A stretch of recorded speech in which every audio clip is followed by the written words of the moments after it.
Halo anak-anak hebat, apa kabarnya? Semoga semua tetap sehat ya. Di materi pembelajaran IPA kelas 9, kali ini Ibu Gita akan menjelaskan tentang teknologi reproduksi pada hewan. Ayo disimak dengan penuh semangat. Untuk mengawalinya, kalian pahami terlebih dulu tujuan reproduksi pada hewan. Apakah ada yang sudah mengetahuinya? Betul. Reproduksi pada hewan memiliki tujuan yang hampir sama dengan reproduksi pada manusia maupun pada tumbuhan. Tujuan utama dilakukannya reproduksi pada hewan adalah untuk menghasilkan keturunan agar spesies atau jenisnya tidak punah. Reproduksi pada hewan dapat dibedakan menjadi dua macam. Apa saja itu? Yuk, kita lihat tayangan berikutnya.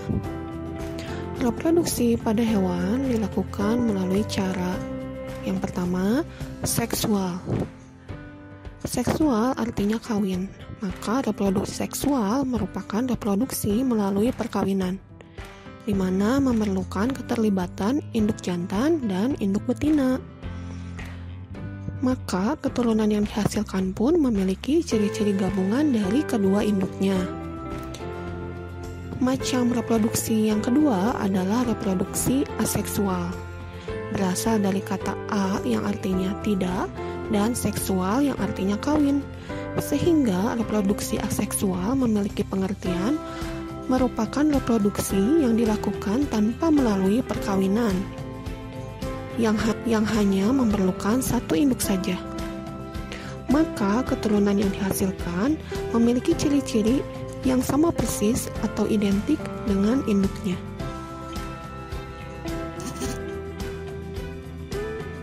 Nah, sekarang kita lanjutkan ke materi teknologi reproduksi pada hewan. Apakah ada di antara kalian yang sudah mengetahui apa saja macam teknologi reproduksi pada hewan? Contoh dari teknologi reproduksi pada hewan yang pertama adalah inseminasi buatan yang kita kenal dengan istilah sehari-hari sebagai kawin suntik. Apa itu kawin suntik? Kawin suntik atau inseminasi buatan ini merupakan proses memasukkan cairan sperma atau semen dari sapi jantan atau dari hewan jantan yang unggul ke dalam saluran perkembangbiakan sapi betina atau hewan betina dengan bantuan manusia. Inseminasi buatan ini dilakukan dengan cara memasukkan sperma atau semen yang telah dibekukan dengan menggunakan alat seperti suntikan yang dapat kalian lihat pada gambar.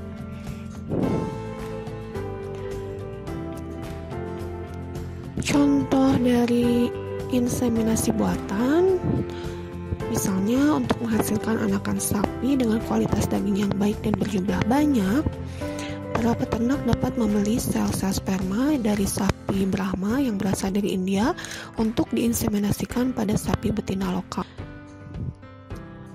Sel sperma dari hewan yang unggul itu dapat dibeli di koperasi khusus para peternak. Sel sperma dibeli dalam keadaan membeku. Nah, sebelum melakukan kegiatan inseminasi buatan, maka sel sperma atau cairan semen itu harus dicairkan terlebih dahulu dengan mengeluarkan semen beku dari nitrogen cair dan memasukkannya ke dalam air hangat atau meletakkannya di bawah air yang mengalir. Suhu untuk pencairan yang paling baik adalah 37 derajat Celcius. Jadi, cairan semen tersebut dimasukkan dalam air dengan suhu 37 derajat Celcius kurang lebih selama 7-18 detik. Setelah dicairkan, kemudian semen dikeluarkan dari air, lalu dikeringkan, lalu dimasukkan ke dalam alat suntik, dan ujung yang mencuat dipotong dengan menggunakan gunting bersih. Setelah itu semen dimasukkan pada alat suntik. Petugas inseminasi buatan tentunya harus memakai sarung tangan atau glove pada tangan yang akan dimasukkan ke dalam rektum. Tangan petugas inseminasi buatan dimasukkan ke rektum hingga dapat menjangkau dan memegang leher rahim atau serviks.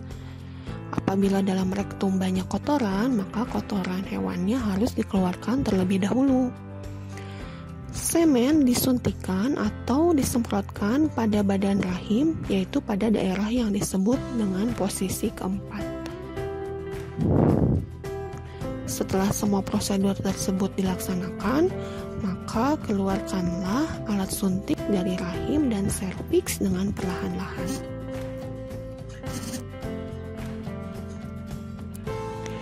Inseminasi buatan memiliki beberapa manfaat, antara lain efisiensi waktu dan efisiensi biaya, karena peternak tidak harus membeli sapi jantan berkualitas unggul untuk mendapatkan anakan sapi yang berkualitas.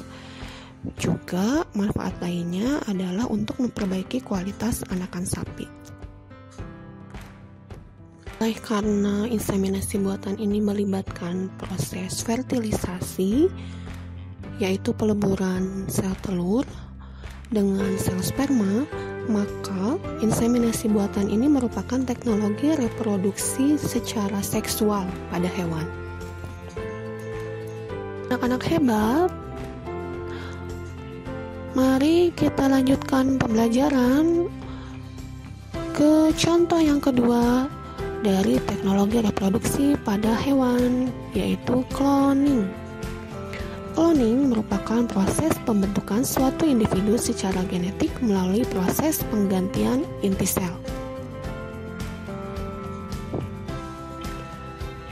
Gambar berikut adalah gambar domba doli yang dihasilkan dari proses cloning. Bagaimana tahapannya? Tahap pertama yang diperlukan adalah mengambil beberapa sel tubuh dari domba A yang berjenis kelamin betina. Lalu diambil sel telur dari domba B yang juga berjenis kelamin betina. Sel tubuh domba A diambil inti selnya saja, dan sel telur domba B diambil inti selnya, lalu dikeluarkan sehingga yang tersisa adalah badan sel telurnya. Inti sel domba A disuntikan ke dalam badan sel telur domba. Selanjutnya, sel tersebut akan berkembang menjadi embrio dan diimplantasikan atau ditanam di rahim domba lain, yaitu domba C yang juga berjenis kelamin betina.